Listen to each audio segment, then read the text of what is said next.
to another edition of the Bliss Catchers. It is 7 p.m. and it is the last Saturday of the month. So it's, as always, happening at Odyssey. Everything's happening at Odyssey. It's all happening at Odyssey. So my name is AVIS. For those of you who are new here and don't know me, my soulmate Vani and I are happy to present to you this edition of Bliss Catchers, which is the 43rd edition. For those of you who know Vani and me, here is some interesting trivia. For those who don't know, it's unsolicited information, please forgive me, but I'm feeling a bit romantic right now because today happens to be the day I met Vani 31 years ago. It was on 27th October 1987 that I met Vani for the first time. I saw her about 5 days before that, but we got introduced to each other in the office of the principal of Bharati Vidya Bhavan where we were studying. So thank you, Mom, for being in my life, and thank you for walking alongside me, and thank you for being part of everything I do, Bliss Catchers included. Now, Bliss Catchers would not also be possible without the support of Odyssey. Odyssey are not just venue sponsors, they're partners for Vani and me on this fascinating journey of bringing you this set of amazing conversations month on month for the last 4 years. There's a man standing very quietly at the back, Ashwin, who I call the original Bliss Catcher of the universe. And without Ashwin and his team, we wouldn't be able to bring you this. So thank you so much, Ashwin. Thank you so much, Odyssey. Now, what's Bliss Catchers all about?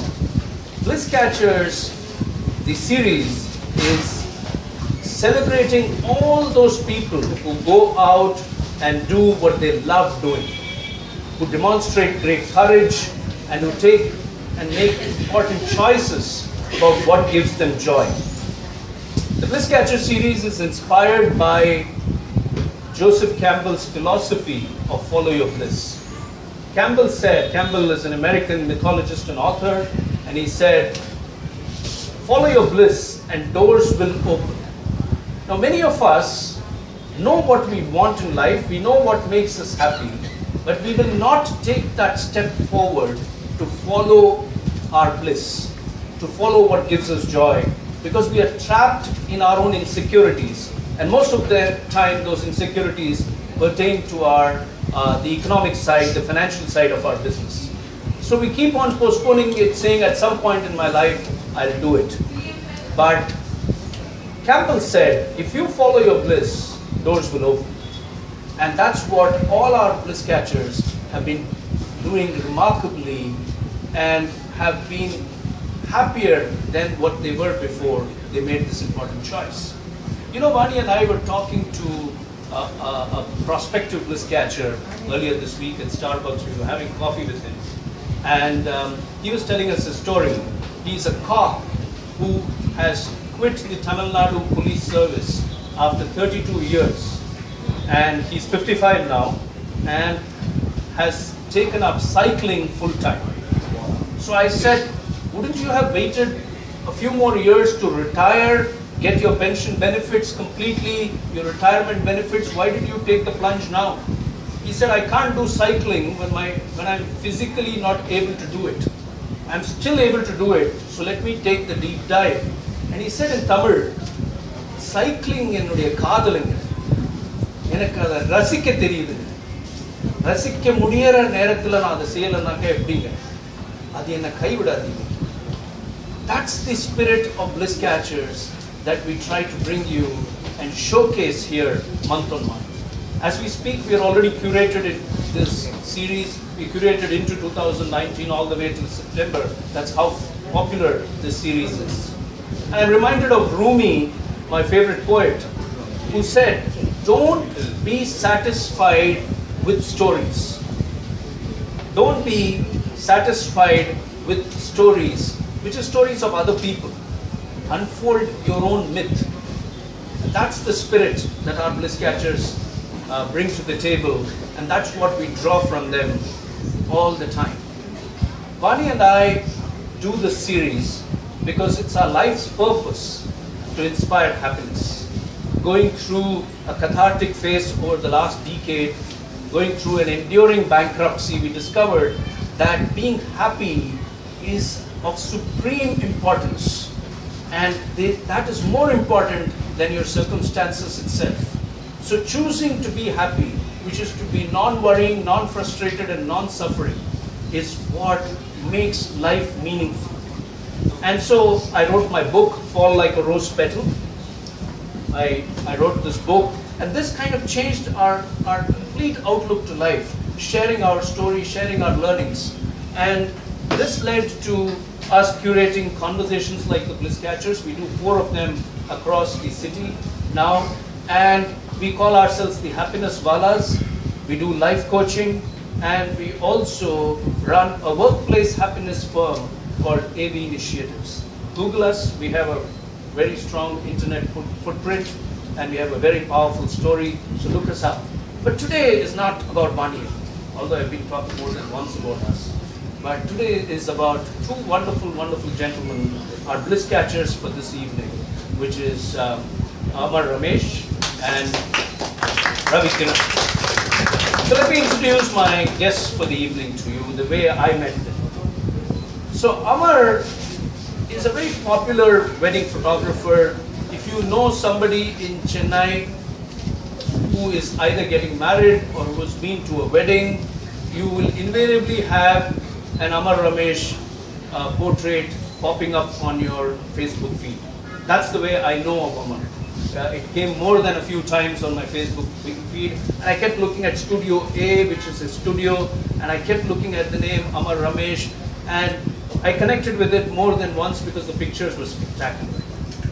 But it was during researching about a Bliss Catcher who we featured in February this year, a gentleman by the name Rajesh Gopalakrishnan. Rajesh quit his job with a bank to go set up a dairy farm and also to make curries for a living. And he wanted to opt out of the rat race and wanted to live a meaningful life. When I was researching on Rajesh, and he was a Bliss Catcher in February this year, when I was researching on Rajesh, one of the links went to a film that Amar Ramesh and his team had made. It is a part of Studio A, an arm of Studio A, which is called Big Shot Films, where they talk about powerful stories of relevance in our times. And one of the stories that they talked about was Rajesh's story. And looking at that video, I decided that, hey, let's get Rajesh onto our show. So that's when I was drawn to this man called Amar Ramesh. And I told myself, hey, who's this guy? He does wedding photography, and he's made such a beautiful, short, meaningful film on Rajesh Gopalakrishnan. So we kind of invited ourselves over to meet Ramesh. It was at his state-of-the-art studio just off RT Salai earlier in the year, and we sat down and we heard his story. He could have been living in the US right now, living what people generally believe is the Indian American dream, making a lot of money, and working in an IT company or in the IT space, a techie space. But somewhere he got drawn into photography. And his idea was to come back to India and shoot the heritage and history of our temples in order to chronicle them. And he comes to India to take a year's reflective break as a first step. Follow your bliss and doors will open, said Campbell. And that's what he did. He followed his bliss and the door opened. Not only just for his temples project, but also for wedding photography, of which now he and his Studio A are masters. So I'm very happy to have Amar on my show. We will explore this journey, what led to the decision, how did it happen, what kind of conversations happened within himself, and how does he follow his bliss today now that he's got a very established business and brand. What is he doing in the space of what he originally set out to do, which was capture the history and heritage of our temples in the form of pictures. So that's Amar Ramesh for you. And my other guest is Ravi Kiran. I'm not a big Carnatic music fan. I don't understand Carnatic music. I enjoy all music, but I cannot tell a ragam from another. I don't know who composed which kriti or which composition. I have no idea. See, I'm struggling for words to even talk about your space, Ravi. So please, as they say in Hindi, Adukure Tamil and solla varadu. So gustaki maaf, okay, as they say in Urdu. So I have a very long distance from the space of Carnatic music as a rasika. But when, for some reason, Ravi Kiran reached out to me, messaged me on Messenger, introduced himself, and it so happened that this was in 2016, if I remember right. And it so happened, I think I had talked about TMK in some form, at one of TMK's concerts, and again, I followed TMK more for his public views than for his music. So I happened to relate to both one particular evening, and I posted about it, and I think you read that post, and you he reached out to me. And it so happened that within a few weeks of that, I saw in the Music Academy during the Margary season, his concert was listed. And I told Vani, come on, let's go. This gentleman has reached out. Who's this gentleman? And I'll tell you how I related to his music, the way it happened to me. So I was sitting in the hall and he was singing. At some point during the concert, I found that there was no difference between the singer and the song. The two had blended. And this happened multiple times that evening, that afternoon, late afternoon. Multiple times. And I told myself that here's somebody that is immersed in what he believes in doing. And that led to Vani and me calling him and his beautiful wife Archana for coffee.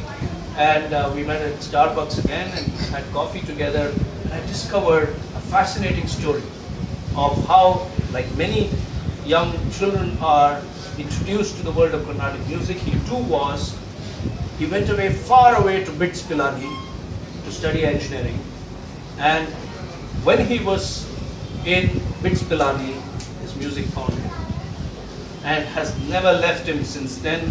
That led him to reach out to T.M. Krishna, to offer himself as a student, seek him as a guru. And the most amazing part of Ravi Kiran's story is that he continues to have a full-time IT job. He's a senior manager in a leading IT firm. He has a team that he leads, and yet he tours continents. He went to the US last year, he went to Australia earlier this year, and keeps his job and follows his bliss of music. How does he do both? That's the story that we are seeking to explore today. So I have both my guests all set for the conversation this evening. Amar Ramesh and Ravi Kiran, very happy to have you on my show. Please do join me. Thank you. So as they settle down, ladies and gentlemen, let me walk you through the format. For the next 45 to 50 minutes, and maybe a little longer, the three of us will be in conversation. Somewhere midway at 7:40, and I have a clock, and I'm timing this entire conversation. So at 7:40, I will take a break to ask you what is called my quiz questions. These questions will pertain to Amar Ramesh and to Ravi Kiran, so please listen intently. If you answer right, you get to win this beautiful mug. Okay? And this mug is specially made by Odyssey to make sure that your morning coffee tastes much, much more blissful than it usually does. And so you win a mug each for questions on Ravi and on Amar. And then we continue the conversation. At the end of the conversation between the three of us, we come to you, if there is time, we come to you for your questions to the guests. And after we are done with that, the guests will ask you both of them will ask you a quiz question each. And you get to win the mugs again. So totally, we'll have 2 questions from me to you on the guests, and 1 question from each guest to you. So totally 4 mugs going away this evening. So stay tuned all the way till the end. At about 8:25, I'll do a quick wrap of today's conversation and close the evening at 8:29 sharp. That's the format. So let's get started. Please pick up your mics. And how are you both feeling? Feeling good? Is everything set? Your mic's okay? Yes. Yeah? Good. Okay. Fantastic. So let's start with you, Ravi. Let's start with your journey first. My first question to you is about the way I see your story. What comes to my mind is you're really a Chamakka payan from a Chamakka family, and you learned music because Amma was playing the veena, and you got drawn into learning music as a child. But typically college ellaam pona idella vittu podum. How is it that music stayed with you through those years in BITS Pilani? And what happened there that you believe changed your life forever? And why? I mean, I'm curious to understand how did this happen of all places in BITS Pilani? Sure. You சொன்ன மாதிரி I think like you said, no, college போன எல்லாம் விட்டு போயிடுன்னு சொன்னேன் இல்லையா? எனக்கு exactly opposite. College போன எல்லாம் புடிச்சுட்டு இருந்தேன். So that's the normal trajectory, like you would say. But college was a real eye opener for me. When I left for Pilani, like most engineering students, aspirants, it was something that we had to do. So, embarking on a typical engineering journey, and I thought, okay, go there, keep singing, keep practicing now and then.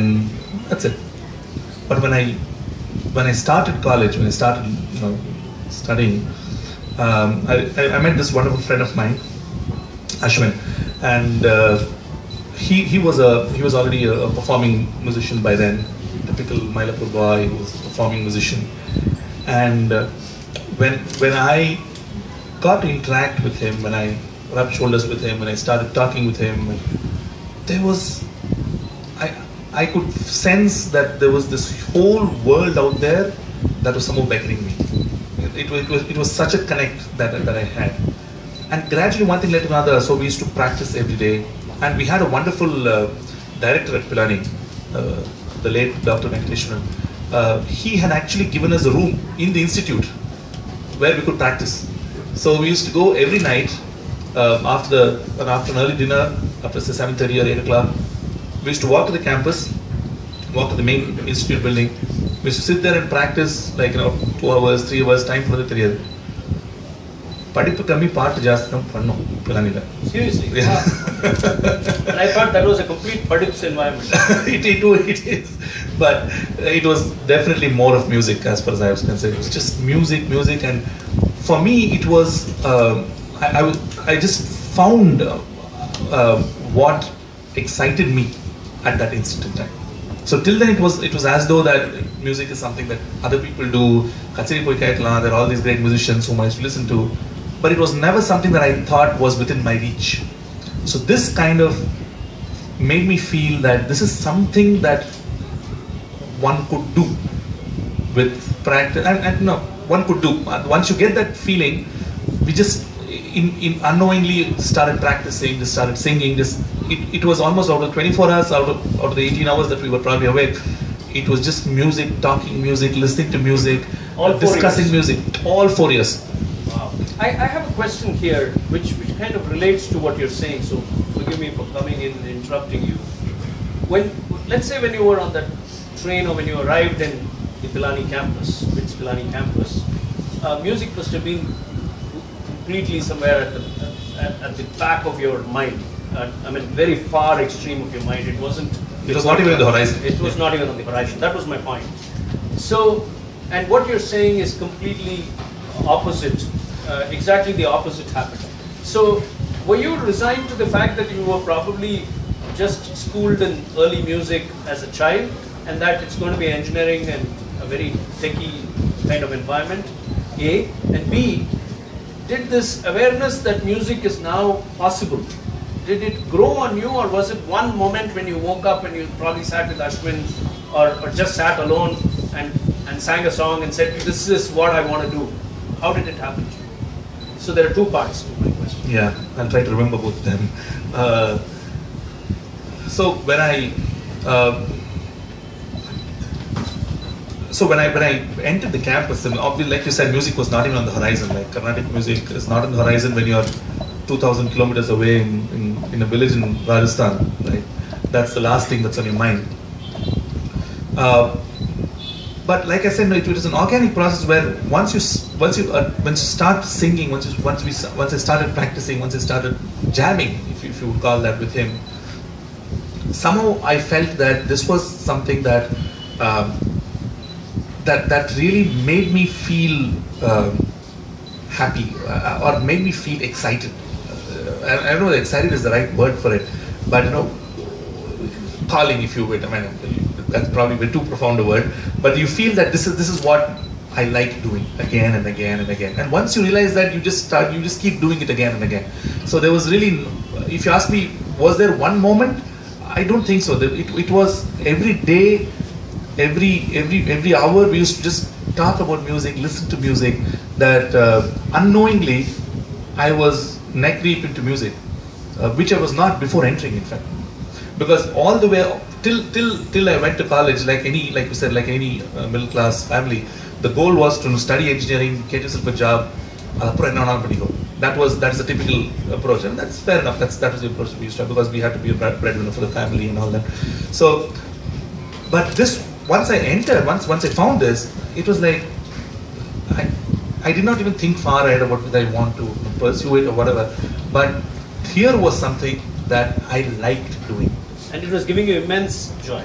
Immense joy. I mean, joy is I think it's a very weak word for it. It's a very weak word. The right word is what Campbell says, which is there in our scriptures, which is ananda, rapture. Exactly. It is that which you're struggling to articulate. I'm just bringing in a word there. But Campbell says, when you know what your ananda is, when you know what your bliss is, what your rapture is, what makes you lose yourself, that is the point where your life is now being led by what you love. That's your starting point of your fascinating journey. I have an operational question here. You must have been in your teens, obviously, when you entered BITS Pilani, and we were living in a non-Skype era. I'm making you sound very old suddenly. Okay? But we were still living in a non-Skype era when you were perhaps there. So how did you stay connected with learning music, even as you were jamming, and even as you were performing to yourself, but you still needed to learn, right? So yeah, there were multiple ways in which we did it. One, the biggest learning that used to happen was from each other. See, after initial learning, you learn a lot when you sing or when you practice with another person of a similar age, but who's better than you. In my case, he was much better than me, because he was already performing. Yeah, Ashwin. My friend. Yeah, so he was a friend who was much better than me, but who was the same age as I was. So in every practice session, I used to come back richer, because I had learned something new. Every time I used to learn something new. So there was a lot of learning happening on an everyday basis.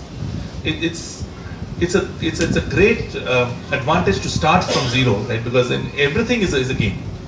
Everything, your mistakes you learn from, you're just not able to sing something, and that you're actually learning something at that moment, right? So that's the fun of being the dark horse. Everything is you win at every point. So I used to learn everything at every day. On the other operational front, of course, I used to learn from. I used to live in Bangalore back then, and I used to learn from the late Sangeeta Kalavati, Dr. R.K. Srikandan, who was a non-Nigerian musician, fantastic musician, and I used to learn from him during the summer breaks. So you would come, and then go back. The day I landed from Delhi in the train, reach home, say 1 o'clock, 2 o'clock, my phone go to the Vadya saying, when can I come for class? Wow. So, and from the next day, and he used to also not, used to push you to the limit. So he used to say, tomorrow 9 o'clock, come, that's it. So no relax, no rest. I mean, we never yearned for it. Thank you for sharing that. We'll come back to that because I have another question there, but I'll go to Amar for a bit to get his story started, and then I'll come back to you, Ravi. So Amar, my question to you is fairly simple. After college, engineering college here, and then your MS in the US, somewhere between 2004 and 2010, when I looked up your story and understood your timeline, you were doing well, working in a company. You had changed a couple of jobs, but you were still having a job in hand, a well-paying job. You were married, and everything seemed to be going fine in terms of Amar Ramesh, NRI, green card holder. Everything was heading perhaps in that direction. What brought photography into the picture? Was it that you were feeling empty within yourself and did not enjoy your work that you were doing, or was it serendipity that connected you to photography? So, firstly, thank you so much, AVIS, for this wonderful opportunity, and thank you so much for hearing my story. Like many Chennai boys, engineering, then masters, and then immediately found a job, well-paying job, a job that I loved, and I was very good at also. That happened in 2004, and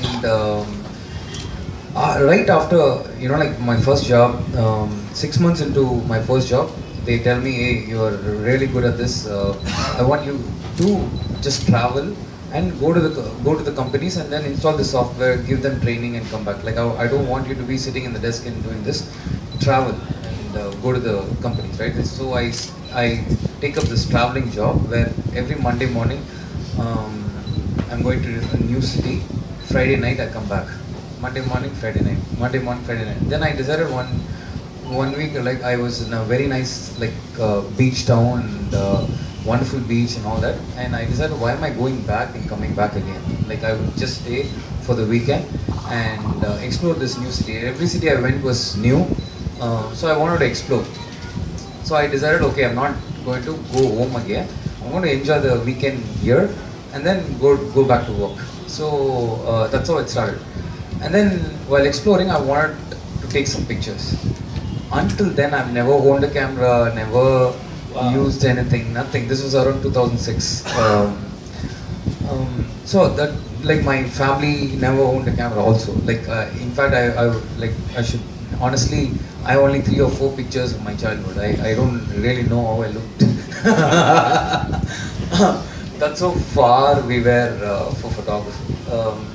So I buy a camera and then started taking a lot of pictures, and then started like somehow this photography is like physics with numbers, and I was really good at like mathematics and all that. These numbers, and then there was this art factor where like people saw the pictures, they said, oh, you're really good at it, you have to do something about this. So this marriage between art and the physics excited me. So I got hooked into it, and then my friends kept saying, hey, you have to buy a serious camera. I didn't know what a DSLR was. They said serious camera. That's how my serious camera is a DSLR. So I went and got a serious camera, and then I started shooting, and that changed everything. Like I got hooked into it. I started to learn more of it, and then I went mad about it. Like I was just crazy about this, shooting everything, like sunset, sunrise. I would go to work at 6 in the morning, come back by 2, and then from 2 to 10 I would literally do photography every day. So that's how it started. So you taught yourself even as you were shooting, even as you were experimenting? Yes, I'm a byproduct of this University of YouTube. So, yeah, that's how I started. Like I started reading a lot of blogs, watching a lot of videos, and a fortunate thing is around that time, revolution in photography was happening in the US also. So many people were coming out, writing, sharing things and all that. So I started following them, and slowly there was this madness about this photography. That's all. How do you describe? Can you describe that word madness? How mad would you be? What would you do about madness? This is a very important word. Okay, so we'll come back and elaborate this. Yeah. No? Yeah. Okay. Talk about the word madness. How mad were you? So like you said, right, like I finished my first job, that was a traveling job, and then moved on to a second job. That is when I'm also getting married. And this job was totally opposite to what I was doing. Like very peaceful, 8 hours. The office was just 2 minutes from home, beautiful walk, very well paid, and then stress free. I was just going and taking calls for 8 hours. I would just be in meetings, and I would come back home. But then I was also parallelly getting into this world of photography, and there was this new website for photography called Flickr, which was like a social media for photographers. So every day I would come back and start taking pictures, sharing it, talking about it. Everything we did was, like I did, was about photography. Everything, like all my friends were through Flickr. We were talking about pictures, people, like contrast, color, everything was that. Right, I would just wake up in the night and then see how many people have liked my picture, what they have commented and all that. So even if you, like even now, a lot of people ask my wife, why did you let him, take this plunge? She would say, I would rather be with a, like a non-commercial, less paying job husband, rather than be with a, like a mental guy. Unfortunately, Netra couldn't be here today because she's down with viral fever, but she's been a big support in his journey, as we can make out. But that's his level of madness. This walking the line of lunacy is a very clear indication of what your bliss is. Something that you wake up to do, something that comes in the way of your sleep, that doesn't allow you to sleep.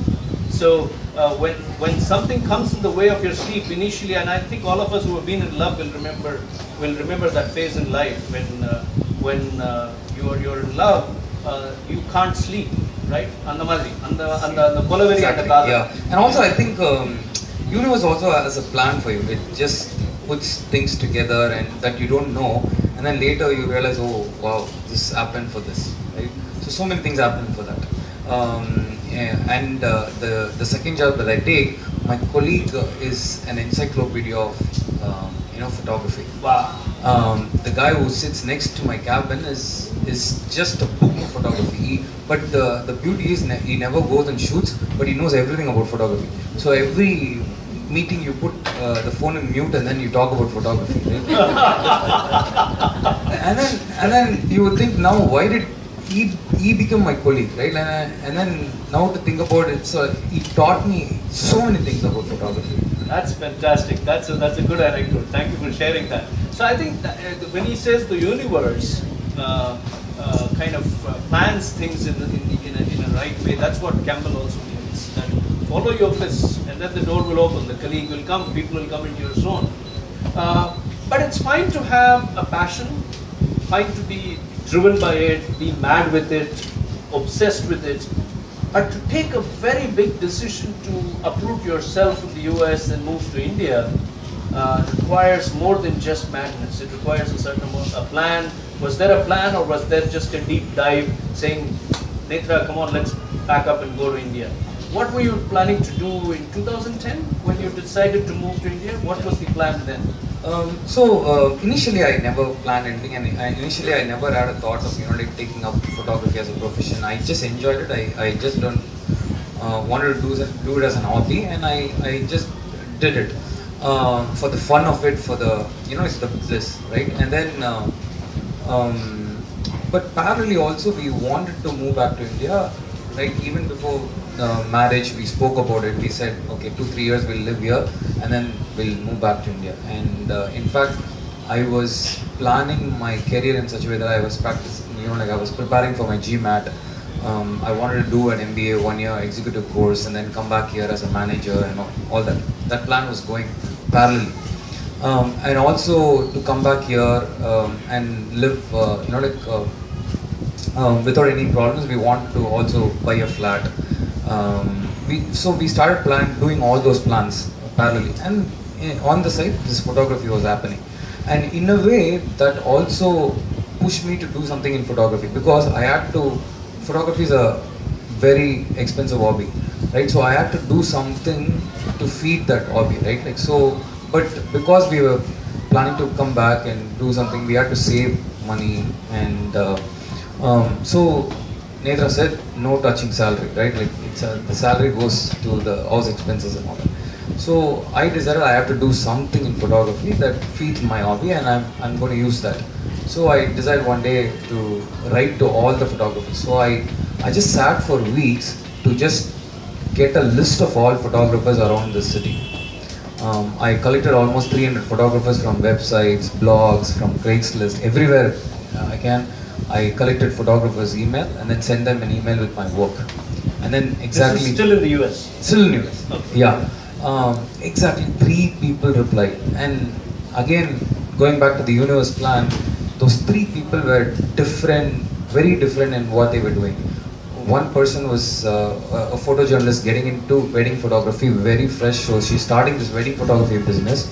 Another person is an event photographer who shoots for all these Democratic Party events.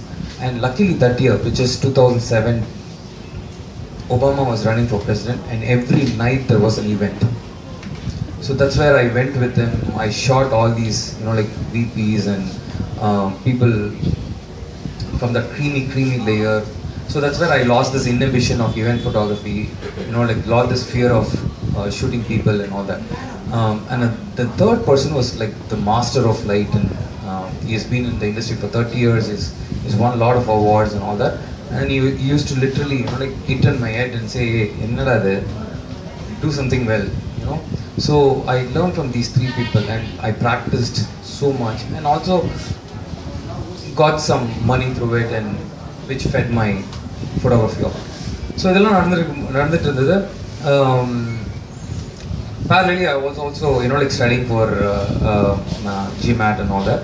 Then my friends started saying, hey, I started telling my friends, hey, I'm going to come back and work, find some work and all that. They started, telling me, hey, it's not like US, the work culture is very different. IT is not so great and all that. There was sense of this unknown thing, right? So, na yosikiren, sari, what should we do? And then, I should say one day I was just watching my manager sit and do his work. And, okay, I write my MBA, go to this manager position. He's just sitting in a better chair, better cabin, better salary, but doing the same thing, literally. We both are in same meetings.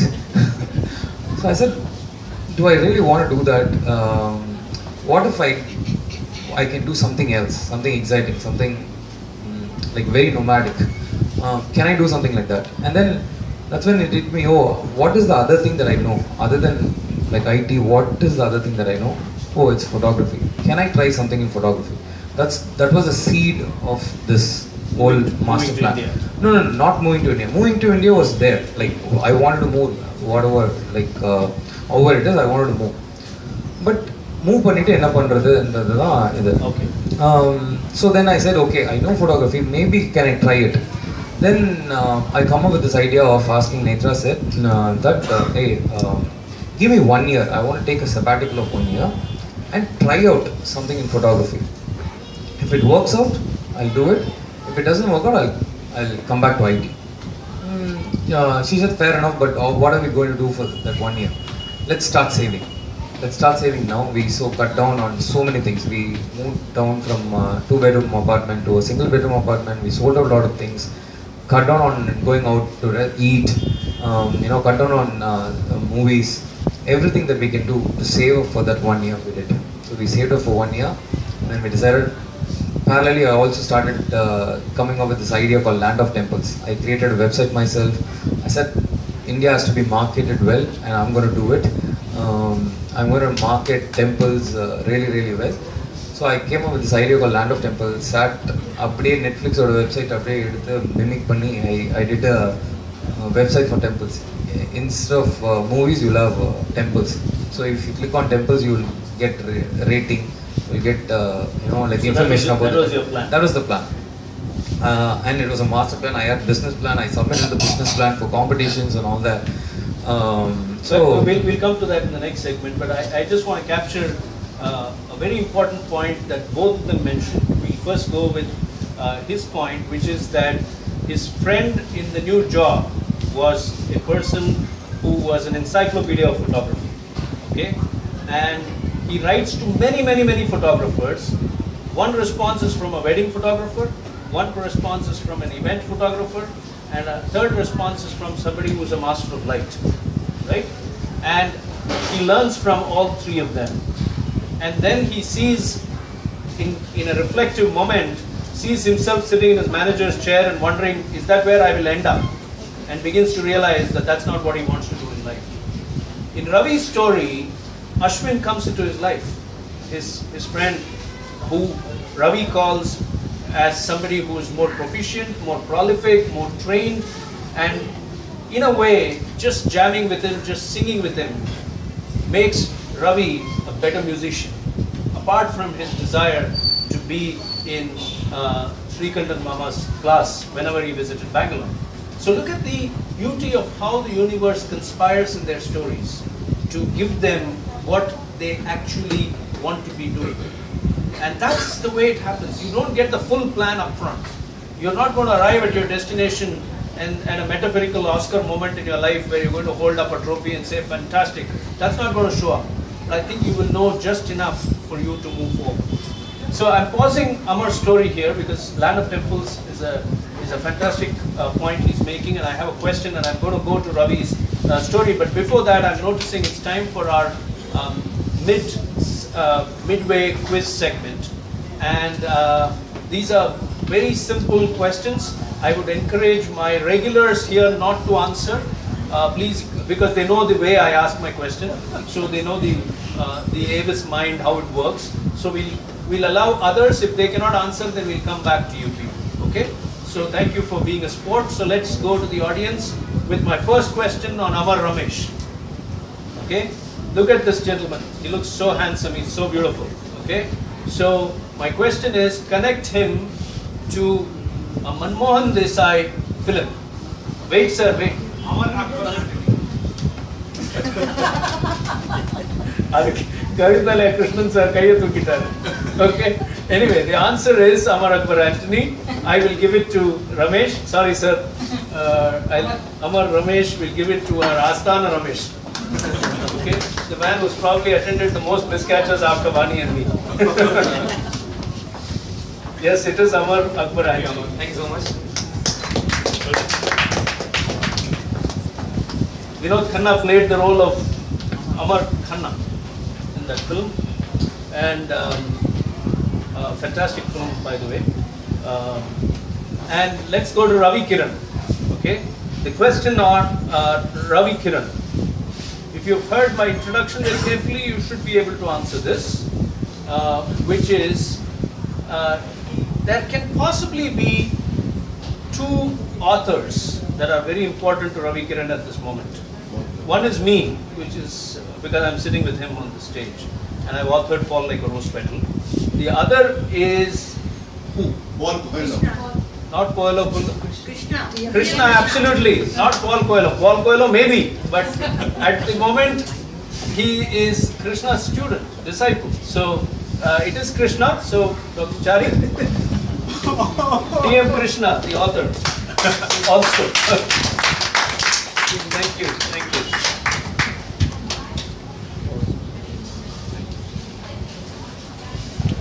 Krishna, interestingly, I looked up today, has authored 4 books, and I thought there were just 2, but he's actually done 4 books. So he's a much published author. And so let's go on with the story. Thank you for participating. Hold on for 2 more questions coming from Ravi and from Amar. Okay, so 2 more mugs to be won. Ravi, to continue with your journey, it's on Krishna. So my question to you is, how did you and why did you seek Krishna as your guru? How did that happen in your life? Sure. So this was way back in college. In Pilani, our batch was one of the first batches where we started this classical music festival, which is still very popular one called Sangamam. We were one of the first batches where we started this festival. And I believe it's probably the first or the second year of that festival. We invited T.M. Krishna there. And I honestly had not heard him before. And You had not heard him before? I had not heard him before. This was in 98. Okay. This was 98.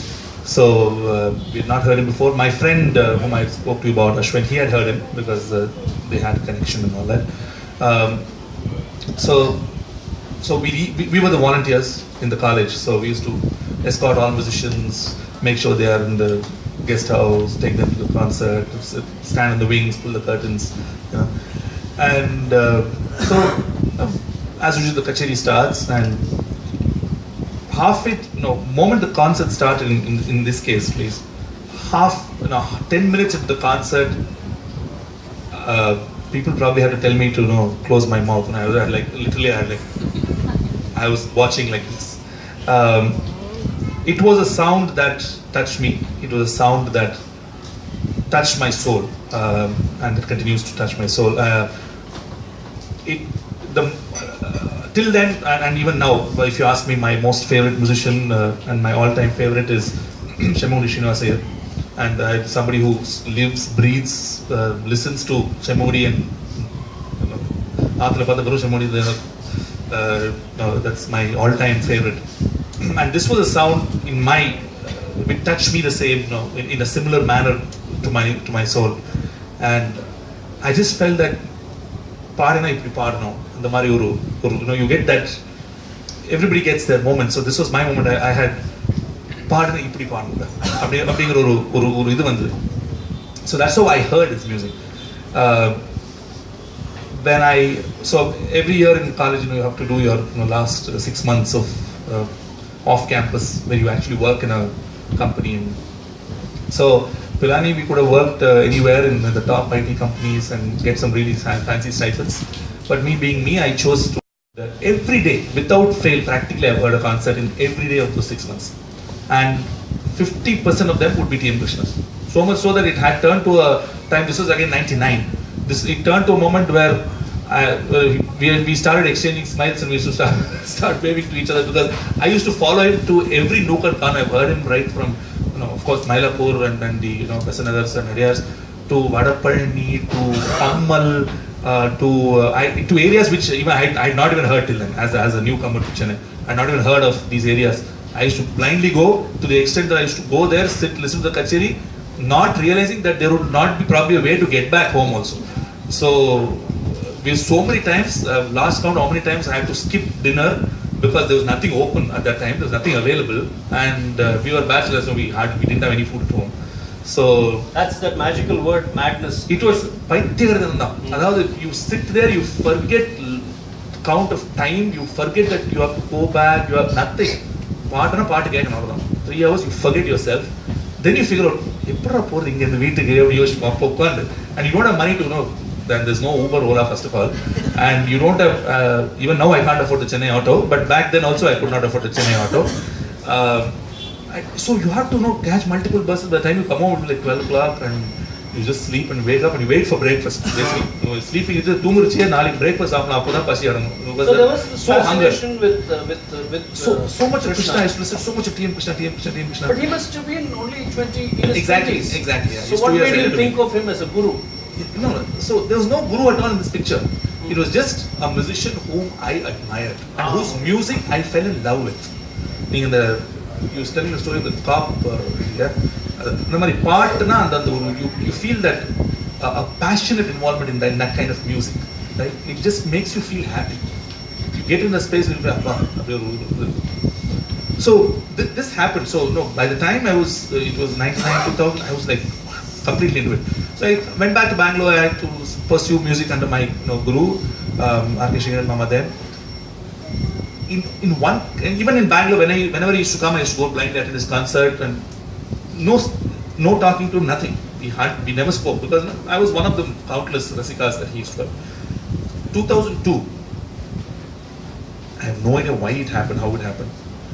I knew that his kacheri was there later in the evening in Bangalore, and I happened to talk to the organizer. He said he's staying at such and such a place. I just picked up the phone, called her. I got the number, I called the person. I said, can I speak to DM Krishna?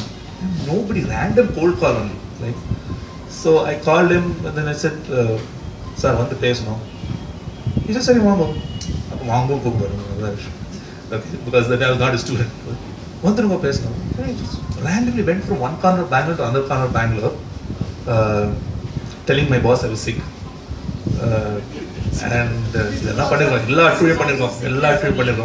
So went, met him, talking to him. 2 minutes into the conversation, I tell him, I don't even know why I said it, how I said it, and what gave me the courage to ask.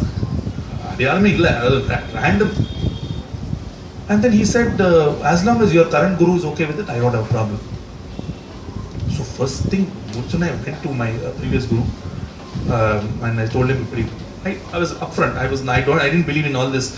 There were a lot of students who used to learn, who used to do this hide and seek of learning from two gurus and all that. I went to him, told him I want to learn from him. I need your blessings. He said, learn from everybody. That's how I've learned. That's how everybody has learned. Everybody has learned from the greats. Learn, you have mine.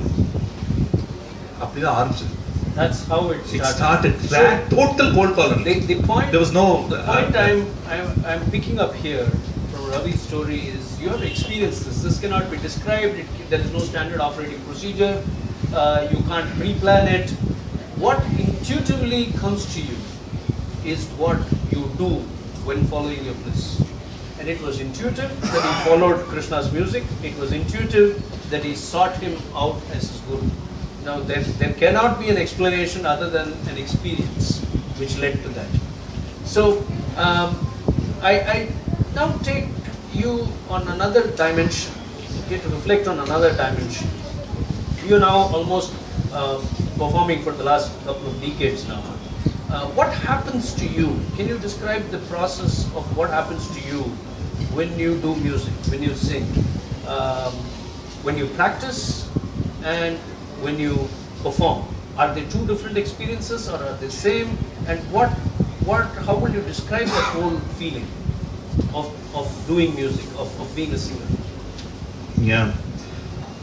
Practice and performance, when as a student of music, it starts off being two separate spaces. Practice, now you push yourself, you keep challenging yourself. To summarize, there was a phrase that my gurus always used to tell me, which is practice what you don't know and perform what you know. Very simple. So that's the simple way in which you approach. Simple way. Practice what you don't know, what you're bad at, and perform what you're good at. You never practice what you're good at. Because you know, heart of hearts, all of us know what we are comfortable doing, what we know we can pull off even on a rainy day. But we all know where we have to work. So the golden rule has always been, when you're practicing, you practice what you know that needs a lot of polish. Right? That's one difference that we used to, that I still make between the two. But as you perform more and more, you tend to, at least the past few years, I can definitely say, you get into a space where you say, keep all this aside and enjoy that particular moment. And that moment keeps changing. So there is, the moment you sit on stage and you say,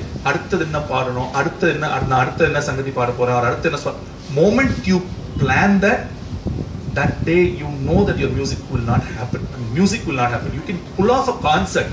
See, there's an art to the music and there's a craft to the music. I'm talking about the art. Craft if you've heard enough kacheris and if you learn from a good guru, you've admired a lot of musicians, you'll pick up the craft, the skills. And craft and skill is something that if you practice, you get. You practice 100 times, 1,000 times, whatever, but you'll get it eventually. Skill is something that you can acquire through practice, repeated practice with the right technique.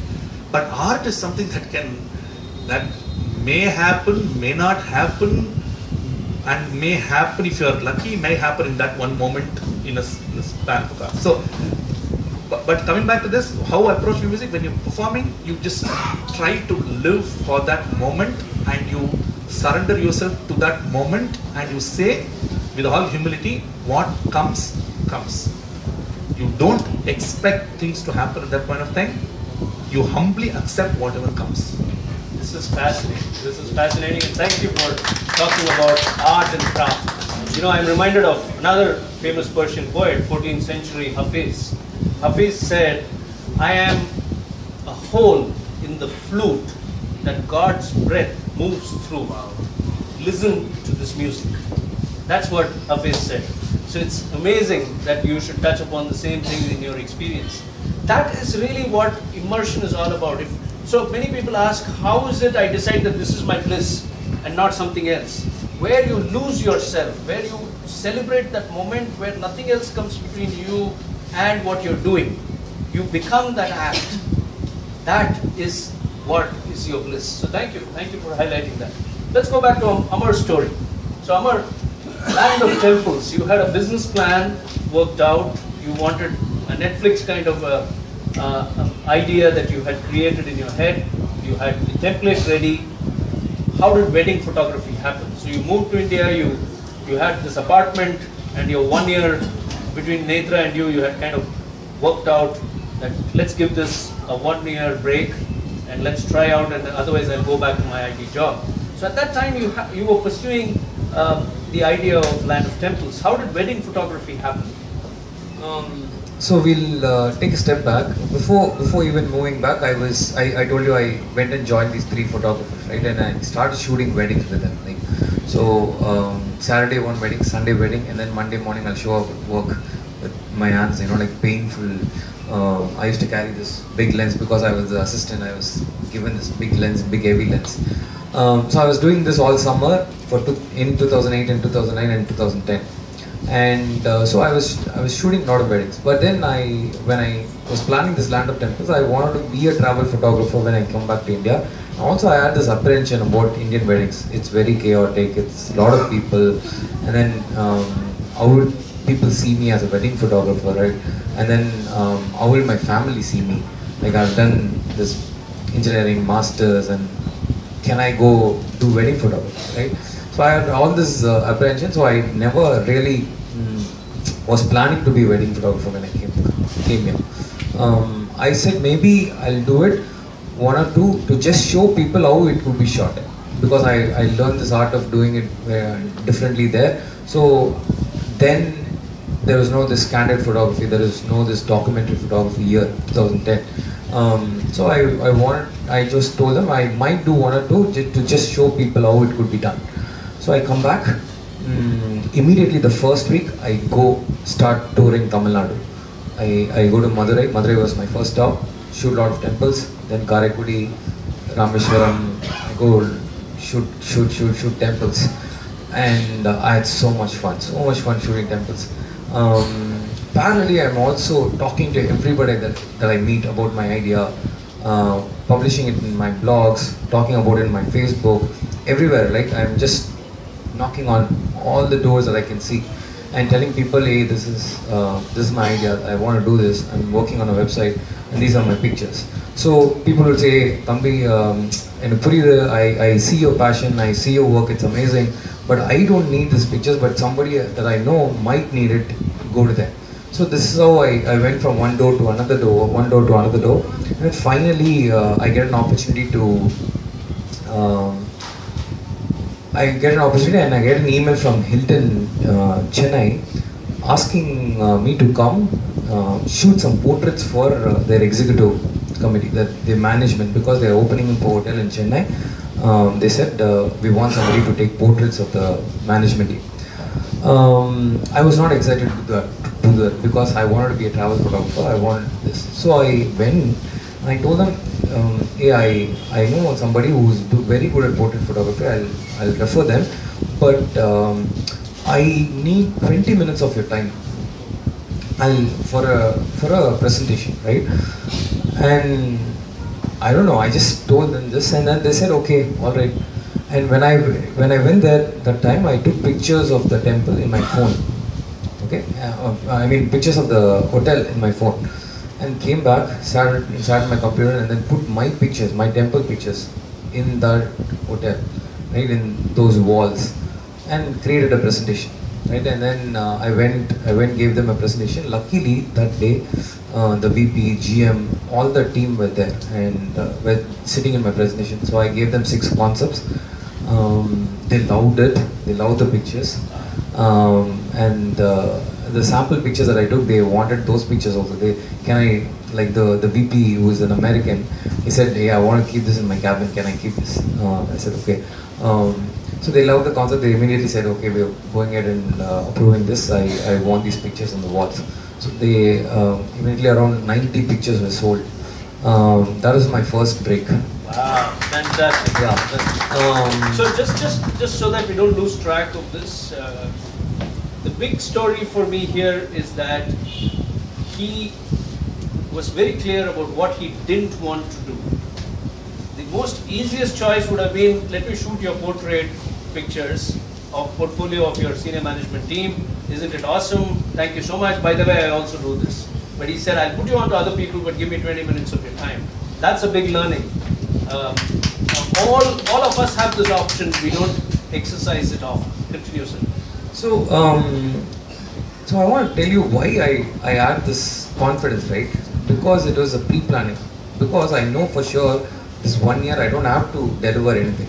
Because we have already saved up for this 1 year. So I didn't do all these wrong decisions, right? I didn't have that fear of, I have to take this up, right? So, but then Hilton project happened. I had to print all the pictures, putting my own money up front, and that kind of ate the savings. So I was kind of a little jittery. Then universe again conspires, and a girl, like when I was in Seattle, I was doing all these short film festivals, weddings, and all that, right? So one of the short film that I did, a girl was working as a production assistant, and she calls me and says, "Hey, I'm getting married this December, and I'm coming to India. And my marriage is in Indore, and I've seen your wedding pictures. They are amazing. Indore, Madhya Pradesh. Yeah. I've seen your wedding pictures. They are amazing, and I don't know anybody who's doing that in India. I want you to come shoot the wedding." And I was like, okay, because I did this Hilton and I put some money, right? I also thought in my mind, okay, let's save up some money for my other tours of Tamil Nadu. So I said, okay, I'll do it, but this is my price and it's a premium price. She said, what? Like another team is coming and doing it, way lesser for this. An entire team is coming and you're going to come alone and you're going to charge me this. I said, yes, I know my pictures are worth this much and this is my price. And she goes back, and that evening, right, I am telling the story to my brother, and he's like, "Hey, India la vandute nee unda mari price la sollu India la vandutta ஒரு 4-5 wedding free பண்ணோம், அதுக்கப்புறம் ஒரு portfolio அதுக்கப்புறம் உங்ககிட்ட வருவாங்க ஆளுங்க, அதுக்கப்புறம் நீ இது பண்ணு." I told him, see, I don't want to do that. I want to be this premium photographer because I decided a free work will give me free work, a 10,000 work will give me 10,000 work, a lakh work will give me a lakh work. I'm going to be this premium guy. I don't care. I don't want to do if they don't want to hire me. And he said, "Nee, larga India patti purinchikoda nee." Okay. Then the next day she calls and says, "Okay, Amar, I like it, but enakaga idu konjam." I said, "Okay." So I went to Indore, 36 hours in this. She said, "I'm paying you this much. I'm not flying you and all." So train ticket, and then I was like, "Appo vanda busla I was open for everything. I wanted to be this nomad. I wanted to be, a station la paduthu platform la irundhu andha mari or dream la vanda. So I was like, okay. But I traveled this 36 hours in this train and this, oh my god, innume train ஏற முடியாது. So I went to Indore, அங்க இருந்து ஒரு 4 hours carல I went to this wedding, and because she paid me this much money, the bride decided that she'll put me in their house itself. That is a wonderful thing that happened. again, universe plan, right? So I'm spending all the time with them in their house, talking about the wedding, talking about the financial problems, talking about, you know, the in-laws problems. I was one of their family member, right? I was bride's brother. Everything they spoke to their brother, they spoke to me also. I was sitting at the dining table, I'm like, hey, what's happening? This is amazing, right?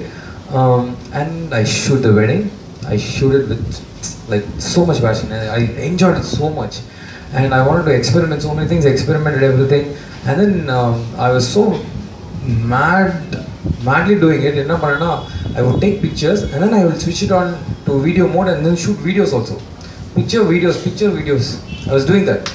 Came back, edited the pictures, put up on the website. It went viral. It went just viral. The girl is from Maharashtra, getting married in Madhya Pradesh. The boy is from Madhya Pradesh. The relatives are all spread all over India. So it just went across India. Like that's how it started. That's how this started. And then I was also right.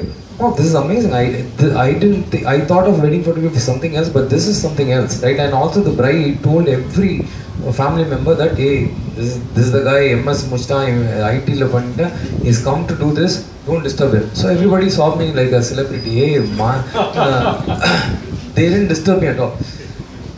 So I was like, oh my god, this is amazing. I thought something else is, and something else is happening. So two things happened to you simultaneously. One is your pictures on the getting into Hilton, temples get into Hilton, and you get your first wedding photography assignment in India. And that's how Studio Amar, Studio A. It is still Amar Ramesh. It was still. I'm saying if we trace back the origins, that's the starting point. Yes. In India, right? Yes. So I have a question which I asked Ravi also. Let me ask that question. What happens to you when you are behind the camera?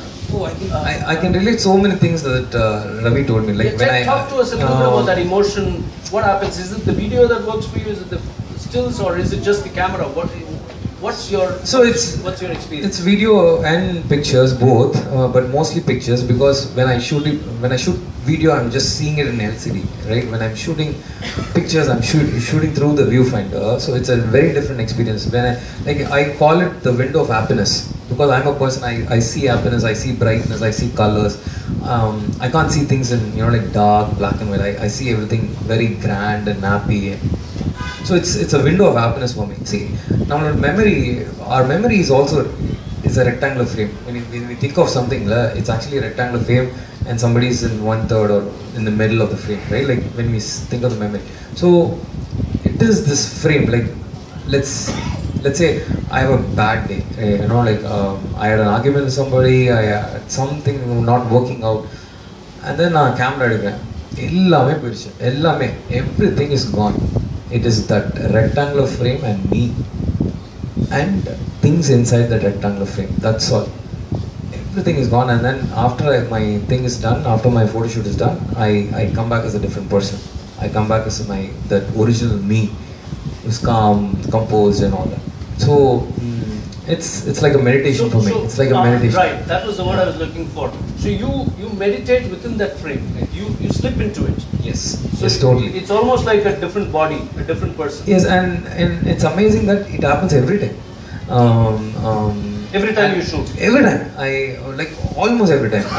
Like you said, shoot every day. Almost. I plan my day in such a way that I have a shoot. And if I don't shoot, I feel very depressed. I'm like, oh, என்னடா பண்ற வாழ்க்கையில அந்த மாதிரி ஒரு feeling வந்து. I have to shoot. I have to do something. This is very powerful. His definition of his bliss as a window to happiness. This is something which is very, very powerful. And it's not only about the rectangular frame of the viewfinder of a camera. It need not be rectangular.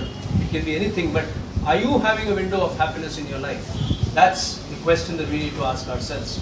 Okay, I'm keeping a watch on time. I still have some time, so I'm going to go to both of them with some very specific questions. So keep it tight and keep it very profound at the same time. Both of you are doing great.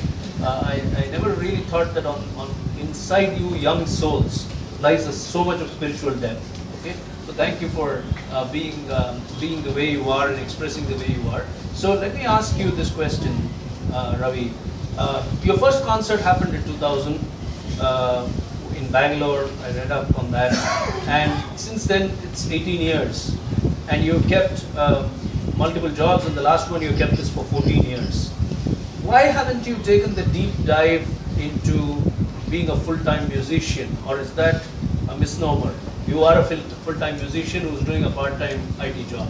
What is it that you are, and why haven't you taken the plunge? This is going too much on the record, so I'm not gonna. I don't subscribe to the concept of full-time, part-time. No, honestly, to be very brutally honest, it depends on how much you put into it, right? When you're doing it, you're 100% into it. There's no question of part-time, full-time. If you're putting in your practice, if you're giving your 100%, it really doesn't. These are boundaries that we create for ourselves. That's my honest opinion. But as for your reason of why I have not gone full-time, mine is a different kind of a journey compared to most, probably a quintessential musician in Chennai probably. I started performing like I said, no, my first serious concert was in 2000 probably. And so by then I just started working, around the same time I started working. So both these journeys kind of started off together, and by the time I'd reached a stage in music where I felt that it's something that I enjoy doing, it really did not matter whether it was full-time or part-time. That's one. Second,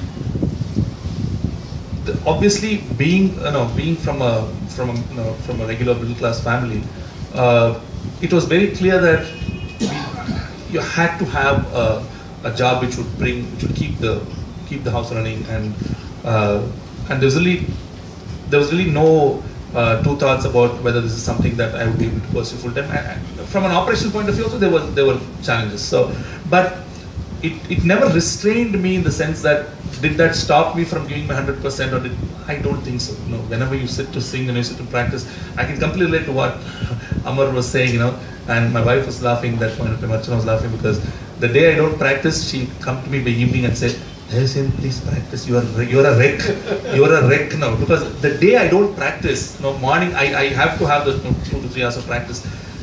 If I miss it for some reason, rare occasion I miss it, by evening I'm on the wreck. Same questions.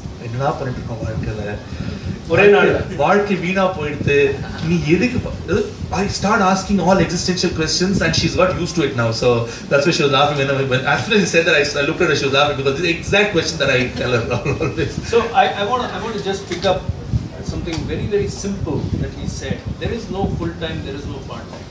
It's how much are you involved, how deeply are you immersed in it. Full-time or part-time is not the question. And I like the way you talked about being able to balance the two. So for those of you who don't know him that well, he can do an amazing job of doing a US concert tour and still working IST through the night. So and I had that question, but the answer came out that as long as I'm able to be fully in my music, that's what is important. The day you are half-hearted about it, then you may have to rethink. All this the same thing. It's the same thing. Yeah. Fantastic. But Avis, I just like to add one thing. Please. When you talk about balancing, I think it's really a very overused term that you say. I look at people around me, my wife or the other women in the family.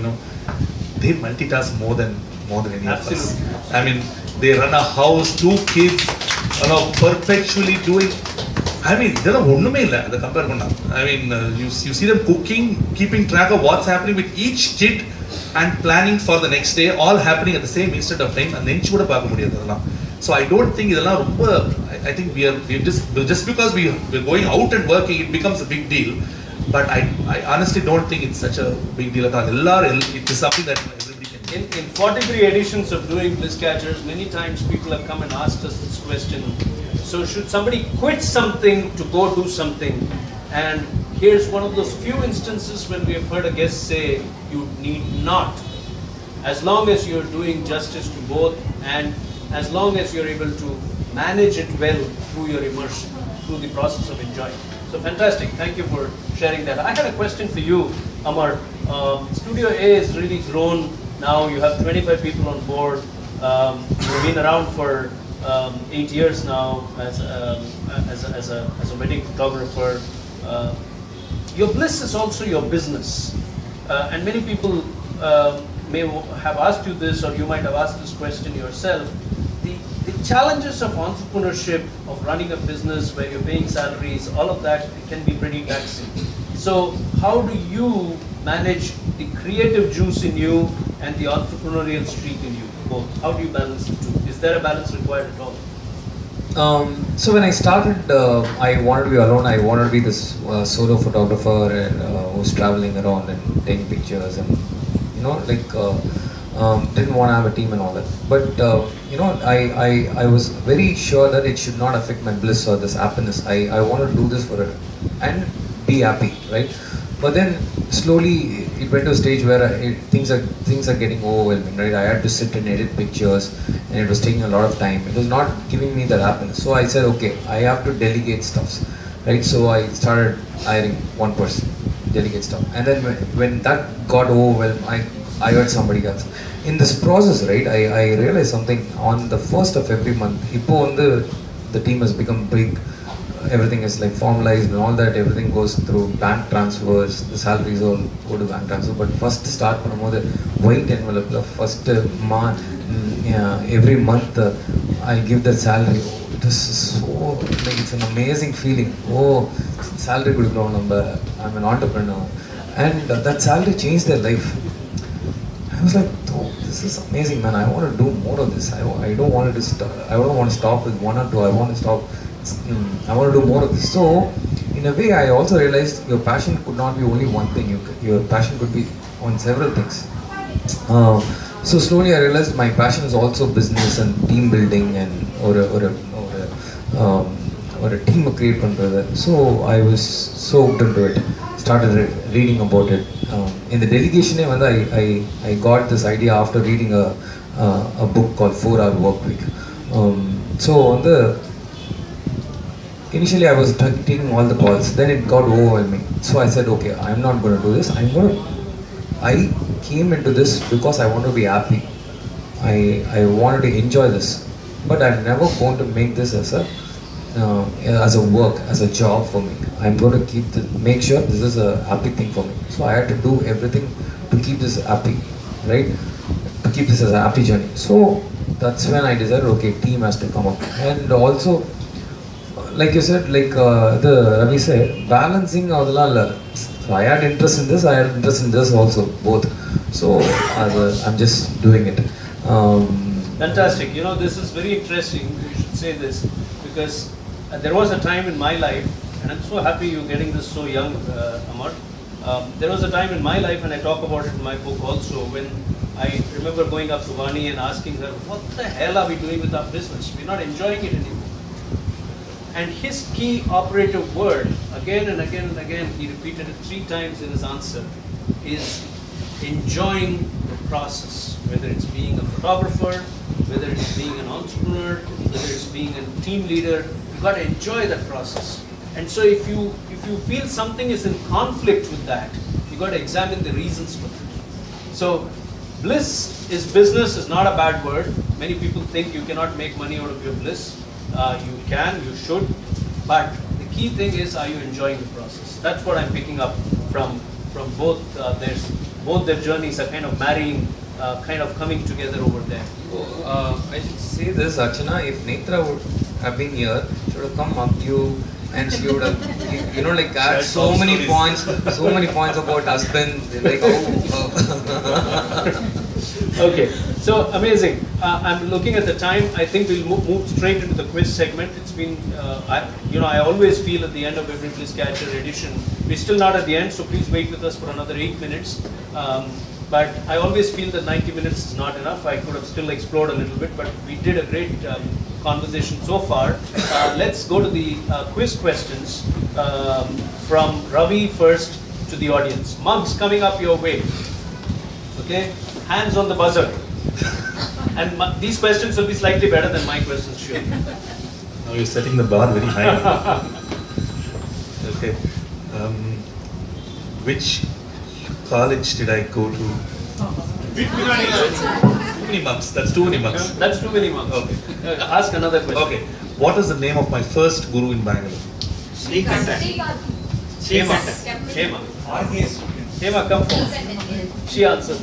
Shema, please come forward.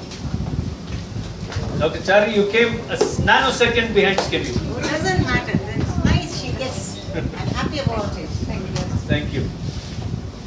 Okay. So my question is, I authored a book on a temple. Either tell me the name of the book or the temple on which the book was. Meenakshi. No, Stories the Stories is the name of the book, and it is about Kanchi Kailasanath temple. So you'll give it to him? You'll give it to Ramesh? Yeah. Ramesh on a winning streak today. I hope India is doing it in Pune. We had a Fact, huh? Thank you, thank you, thank you. So, thank you. Okay, let me invite Ashwin here to give away our. The event is not yet over. I'm still to do my wrap. So let me invite Ashwin to give away our prized trophies to both our Bliss catchers today, Ravi and Amar.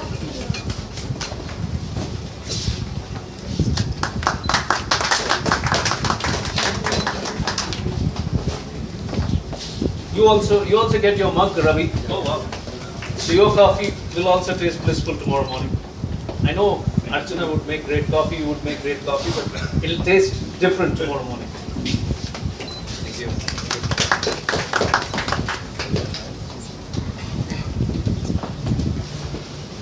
Okay, I'm just going to, I'm noticing that we still have a couple of minutes, so I'm going to ask one question to each of these gentlemen and then do a quick wrap, so please stay with me. My question to you both is the same.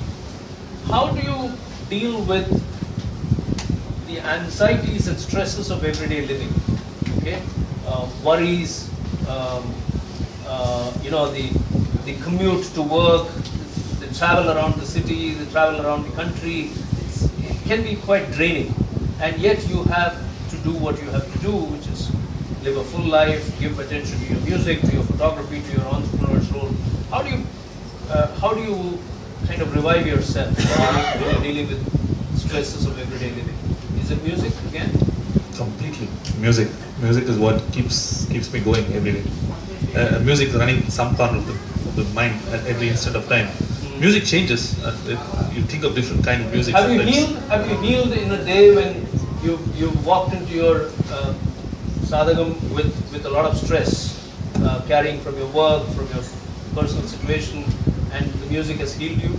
Oh, many times. You know, music has given me everything. You know, in terms of whether it is tears of joy or tears of anxiety. Sometimes because you just feel that you're not doing as well as you think you should do, or no, something you sing something you don't get, whatever. But even that is a blissful state to be. The fact that you're trying something, the fact that you're enjoying that process, right? So the go-to point is invariably music. Go-to point is invariably music. What about you, Amar? So when you're stressed, when you have a lot of tension, what do you do? Like you take vacation, you take a break, right? I kind of do that every day. So I have this morning routine that I got after reading a book called Morning Miracle. So I get up early in the morning, go to gym. The first thing that I do is go to gym. 5 to 6 is my gym time, and it's not a gym. It's a CrossFit class where you're in a class. So it's amazing how you have this personal time and how you live in that moment. I feel like with our mobile phones, we are always in this past or future, right? Like this 1 hour of class is amazing because I live in that moment. I don't use my phone. I'm not in a call. I'm not thinking about anything. I'm just thinking about this exercise, right? And then also after that, I go to beach every day and I watch sunrise. Like I said, when you're stressed, when you're doing so much of things, what do? You take a vacation, go to beach, right? I go to beach every day, and I watch sunrise. And it's amazing to see every day there is somebody sitting there and saying, oh, today I'm going to paint it, you know, in purple. Today I'm going to paint grey. Today I'm going to paint it yellow. Or today I'm not going to paint anything, just black, right? So I want to see how today is painted. Right? That gives me a very nice feeling. I just sit or I just walk, or jog or do something and then watch the sunrise. It's like that rejuvenating thing that you get in a vacation, right? So I do that. So you vacation every day? Every day. And I like his definition. I like to see how today is painted. Do you like to see how today is painted? What is your go-to point? That's what these two gentlemen leave me with. And I will share a personal anecdote. I've said it a few times. I have a very painful situation on my left side, on my shoulder. This morning, I popped a pill to relieve me of acute pain. I didn't sleep well last night, but I healed through this conversation. That is my view. I suddenly, when I was asking you that question and you were talking about did you heal, I was actually referring to myself also. So I did heal, and that's what Bliss does to you. So you have to experience it. I can keep talking about it, but you have to experience it. So whatever it is that you love doing, don't postpone it. I think it was Hafiz, again, 14th century Persian poet Hafiz, who said, heart, if you deposit today's joy for tomorrow, if you deposit today's joy for tomorrow, you may be left with nothing, for who can guarantee it? That was his line. So don't postpone your bliss, follow it, and doors will open. This has been an amazing conversation, Ravi and Amar, so deep, so spiritual, and so practical, your perspectives. I wish we could go on and on, but I do have to draw it to a close, which is today's edition, the 43rd edition. We do have the next edition coming up on November 24th. We still have one more edition, ma'am. 24th November. We have a man called Srinath Balachandran who said no when he got an offer to sing for A.R. Rahman. When he auditioned and he was selected to sing for Jaane Tu Ya Jaane Na, he said, no, my bliss lies in making chocolates and making the world better, one chocolate at a time, one person at a time. That's Srinath Balachandran, and paired with him is theatre artist and theatre champion Vetri, who felt that he had everything. He had a modeling career that was beginning to unfold, he had money, he had a reasonable amount of fame, and he felt that something was missing. So he went on a blind trip and found his bliss in folk theatre art forms of Tamil Nadu, and has embraced it completely, that he doesn't know what else he could be doing if he had not been doing this. So both these gentlemen, Srinath Balachandran and Vetri, will be joining us on 24th November, 7 p.m. It's the last Saturday of November. If it is the last Saturday and it is 7 p.m., it's all happening at Odyssey. Thank you so much. Please stay in touch, and Vani and I do have a very strong internet footprint. You can look us up, and good luck and happiness to all of you. Thank you so much. Enjoyed it? Yes. Lovely.